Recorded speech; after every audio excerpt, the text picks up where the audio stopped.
Welcome back to for the people.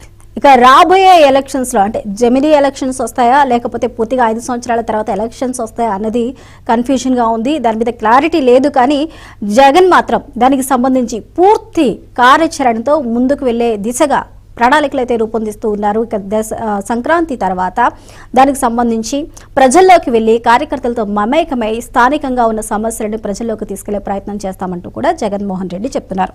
దీనికి సంబంధించి కూటమి ప్రభుత్వం పైన కూడా ఆయన తీవ్ర విమర్శలు చేశారు. గడిచిన ఈ 6 నెలల్లో ఏ ఒక్క హామీని కూడా నెరవేర్చలేని దయనీయ పరిస్థితిలో కూటమి ప్రభుత్వం ఉంది. దీని మీద వ్యతిరేకత వచ్చింది కాబట్టి దీన్ని ఓటు బ్యాంక్గా చేసుకునే ప్రయత్నం చేయాలి. రాబోయే ఎలక్షన్స్ లో కూటమిని సింగిల్ డిజిట్ కి కుదించాలి, సింగిల్ డిజిట్ కు మాత్రమే పరిమితం చేయాలి అనే విధంగా ఆయనైతే అక్కడున్న నేతలకు దిశానిర్దేశం చేశారనైతే తెలుస్తుంది. స్థానిక సంస్థల నేతలతో అలాగే కేడర్తో సమావేశాలు అయితే నిర్వహిస్తున్నారు. వారికి కూడా దిశానిర్దేశం చేస్తున్నారు. ఓకే, కిరణ్ గారు మనకి మరొక గెస్ట్ యాడ్ అయ్యారు. మనకి వైసీపీ నుంచి బొట్ల రామారావు గారు. వారితో మాట్లాడిన తర్వాత మళ్ళీ మాట్లాడతాం. కిరణ్ గారు ముందు తనని ఇంట్రడ్యూస్ చేసుకుందాం. రామారావు గారు నమస్కారం అండి.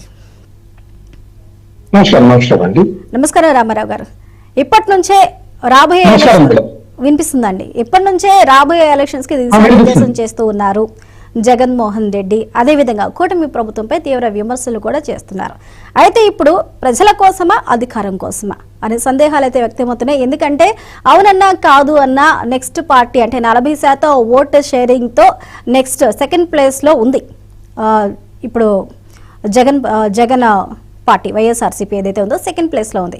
అయితే దానికి తగిన న్యాయం చేయకుండా కనీసం అసెంబ్లీ సమావేశాలకి రాకుండా అసెంబ్లీలో ప్రజల సమస్యలను గొంతెత్తి మాట్లాడకుండా ఇప్పుడు నేను జనంలోకి వెళ్తాను, ఇక్కడ జరుగుతున్న అవినీతి అక్రమాలతో పాటు దౌర్జన్యాలతో పాటు కక్షలతో పాటు ప్రతి ఒక్క అంశాన్ని కూడా నేను ప్రజల్లోకి తీసుకెళ్తాను అన్నారు. బాగానే ఉంది. కానీ ఆయన చేయవలసిన న్యాయం చేస్తున్నారా?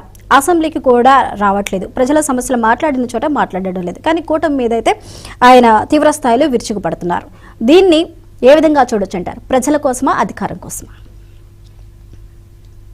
ఖచ్చితంగా ప్రజల కోసమేనండి. వైఎస్ఆర్ కాంగ్రెస్ పార్టీ నిర్మాణం కానీ పుట్టుక కానీ దాని ఉద్యమ పార్టీ అండి. ఎందుకంటే వైఎస్ రాజశేఖర రెడ్డి గారు ఏదైతే ప్రజా సంక్షేమం కోసం ప్రజల అభివృద్ధి కోసం ఉద్యమ పార్టీ అన్నారు మీరు. ఉద్యమ పార్టీ అన్నారు కోసం వైఎస్ఆర్ కాంగ్రెస్ పార్టీ ఆవిర్భవించింది. ఓకే, ఉద్యమ పార్టీ అంటే ఏ ఉద్యమం అండి? ఆ రోజు కాంగ్రెస్ పార్టీ ఏదైతే తర్వాత రాజశేఖర రెడ్డి గారి మరణం తర్వాత అనేక స్కీములను గందరగోళం పెంచింది. ఫీజు రియంబర్స్మెంట్ అంశం కానీ, ఆరోగ్యశ్రీ కానీ, 108 కానీ, ఇట్లాంటి అంశాలన్నింటినీ కూడా ఏదైతే రాజశేఖర రెడ్డి గారి ఆశయాలు ఏదైతే ఉన్నాయో ఆంధ్రప్రదేశ్ చరిత్రలోనే ఒక రాజశేఖర రెడ్డి గారి ప్రభుత్వంలో తీసుకున్నటువంటి ఆలోచన విధానాన్ని వివిధ రాష్ట్రాల శాసనసభ కమిటీలు, వివిధ దేశాల పార్లమెంట్ కమిటీలు కూడా వాటిని అప్రిషియేట్ చేసిన పరిస్థితి ఉందండి. కాకపోతే అది ఉద్యమ పార్టీ అని మనం సంబోధించలేము. ఎందుకంటే స్వతంత్ర ఉద్యమం కానీ లేకపోతే తెలంగాణ ఉద్యమం కానీ ఉప్పు సత్యాగ్రహం ఇలాంటి వాటిని మనం ఉద్యమంగా అంటే ప్రజల కోసం చేసే వాటిని ఉద్యమంగా మనం మాట్లాడతాము. కానీ ఇక్కడ ఉద్యమం అనేది ఉపయోగించడం ఎంతవరకు కరెక్ట్ అనేది ఒకసారి మనం రీకలెక్ట్ చేసుకోవాలి. చెప్పండి, ఇప్పుడు ప్రజల కోసమా లేకపోతే అధికారం కోసమా చెప్పండి.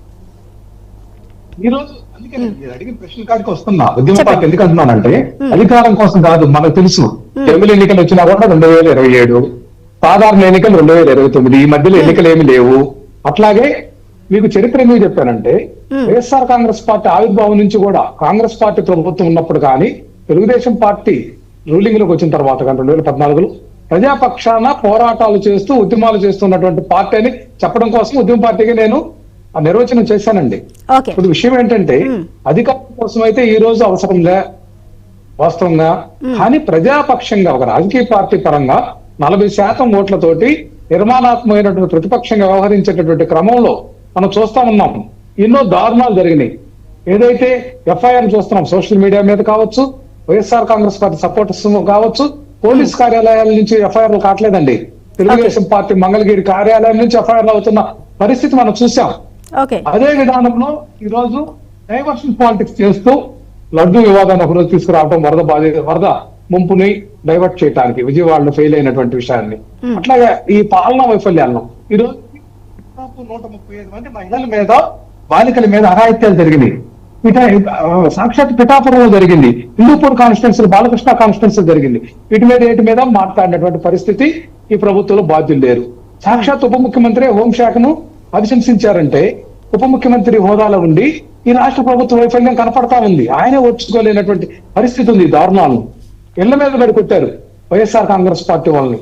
ఇటువంటి విషయాలన్నీ కూడా తీసుకుంటే ఇది రాష్ట్రపతి పాలన విధించడానికి సంబంధించి కనుక తీసుకుంటే ప్రమాణాలు నిజంగా ఇది రాష్ట్రంలో రాష్ట్రపతి పాలన విధించడానికి అన్ని అవకాశాలు కూడా ఏదైతే కేంద్ర ప్రభుత్వం కూటమి ఉంది కాబట్టి వీళ్ళు మేనేజ్ చేసుకుంటున్నారు. కానీ అటువంటి పరిస్థితి ఉందండి. ఎంతమందిని సోషల్ మీడియా యాక్టివిస్టుల్ని ఇబ్బందికరంగా చట్టరహితంగా చట్టానికి సంబంధం లేకుండా ఏం చేస్తున్నారో మనకు తెలుసు. తీసుకెళ్లి మ్యాన్ హ్యాండింగ్ చేయటం, థర్డ్ డిగ్రీ ప్రయోగించడం, వాళ్ళ చేత మరలా సంతకాలు పెట్టించుకోవడం, ఏదైతే ప్రతిపక్ష పార్టీ ఉన్నటువంటి వైఎస్ఆర్ కాంగ్రెస్ పార్టీ మీదనే మరలా ఏదో నిందలు మోపేదానికి ఏదైతే సోషల్ మీడియా వాళ్ళతోటి సంతకాలు పెట్టించుకోవడం, ఇటువంటి దారుణమైనటువంటి పరిస్థితులు ఉంది. అట్లాగే మనం చూస్తా ఉన్నాం రేషన్ బియ్యం ఏంటంటే నేరుగా ఏదైతే గోడౌన్స్ ఉన్నాయి, గోడౌన్స్ నుంచి నేరుగా కాకినాడ పోతుకు పోతుంటే దాన్ని ప్రభుత్వ వైఫల్యం కప్పిపుచ్చుకోవడానికి మళ్ళా పవన్ కళ్యాణ్ గారిని మన నాదెండ్ల మనోహర్ గారు ఉపయోగించుకొని ఏదైతే షిప్ ని స్టెల్లా అనే షిప్ ని సీజ్ చేసినట్లుగా అదొక డ్రామా. పక్కనే ఉన్నటువంటి పయ్యావుల కేసులు ఈయంకుడు ఏదైతే పట్టాభి ఆగ్రోస్ సంబంధించినటువంటి మన యొక్క షిప్ ఏదైతే 42,000 మెట్రిక్ టన్నులు ఉన్నటువంటి ఎన్వి కన్స్ట్రక్షన్ షిప్ ని మాత్రం దాని జోలికి పోవాలి. ఇక్కడ అరవింద ఫార్మా తీసుకొచ్చారు. ఎందుకంటే పోర్టుల విషయాలకు వచ్చేటప్పుడు ఇక్కడ గమనించాల్సింది ఏంటంటే కూటమి నాయకులు కానీ ప్రభుత్వ పెద్దలు కానీ ఇక్కడ లంగర్ పోర్ట్ ఒకటి ఉంది, డీప్ వాటర్ పోర్ట్ ఒకటి ఉందని ఈ డిఫరెన్స్ తెలియకుండా మాట్లాడుతా ఉన్నారు.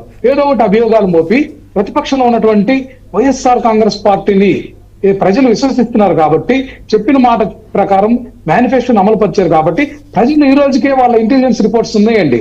ఈ రోజు ఎన్నికలకు వెళ్తే ఎన్ని పార్టీలు కలిసినా కూడా ఈ రోజు 51% అబౌవ్ ఓటింగ్ షేర్ ని వైఎస్ఆర్ కాంగ్రెస్ పార్టీ మళ్ళీ ప్రజాభిప్రాయం వచ్చింది అనేది ఇది వాస్తవమైనటువంటి విషయం.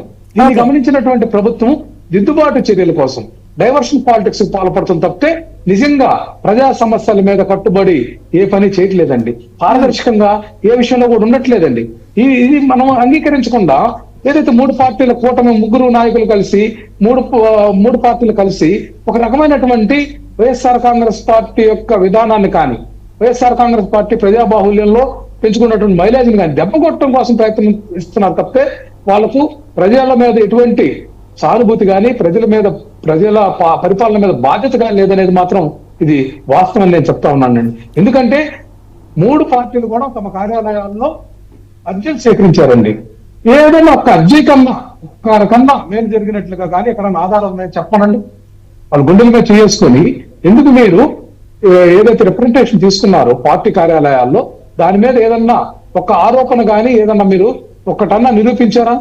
ఈ రోజుకి జగన్మోహన్ రెడ్డి గారిని రకరకాలుగా మాట్లాడుతున్నారు కూటమి నేతలు. ఈ రోజుకి ప్రజల్లో ఒక్కరైనా సరే జగన్మోహన్ రెడ్డి గారి వల్ల మాకు ఈ నష్టం జరిగిందని ఒక్క ఫిర్యాదు ఎక్కడన్నా చూపించగలుగుతారా?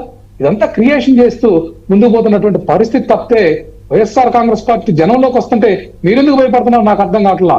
జగన్మోహన్ రెడ్డి గారు జనంలోకి వస్తూ ఏదైతే నిర్ణయం తీసుకున్నారో దాన్ని భయపడి ఈ రోజు విమర్శనాత్మకంగా విమర్శించడం అనేది ఇది ప్రజాస్వామ్యం బాధ్యం కాదు. ప్రతి రాజకీయ పార్టీకి అవకాశం ఉంది. అవకాశాన్ని వినియోగించుకొని ప్రజలకు మద్దతుగా నిలవాల్సినటువంటి కనీస ధర్మం బాధ్యత వైఎస్ఆర్ కాంగ్రెస్ పార్టీకి ఉందని జగన్మోహన్ రెడ్డి గారు ప్రయత్నం చేస్తూ ముందుకు వస్తున్నారు తప్ప కాదు అధికారం కోసం కాదని మాత్రం నేను చెప్తున్నా. అధికారం కోసం అయితే ఇటువంటి పరిస్థితి ఉండదు. 2 అబద్ధాలు కనుక చంద్రబాబు నాయుడు చెప్పిన దాంట్లో 10% అబద్ధాలు ఆడినా కూడా ఈరోజు 51% షేర్ తోటి జగన్మోహన్ రెడ్డి గారు వైనాట్ కాన్స్టిట్యూన్సీ సాకారం చేసుకునే వాళ్ళు నేను అబద్ధాలు మాట్లాడనని చెప్పారు.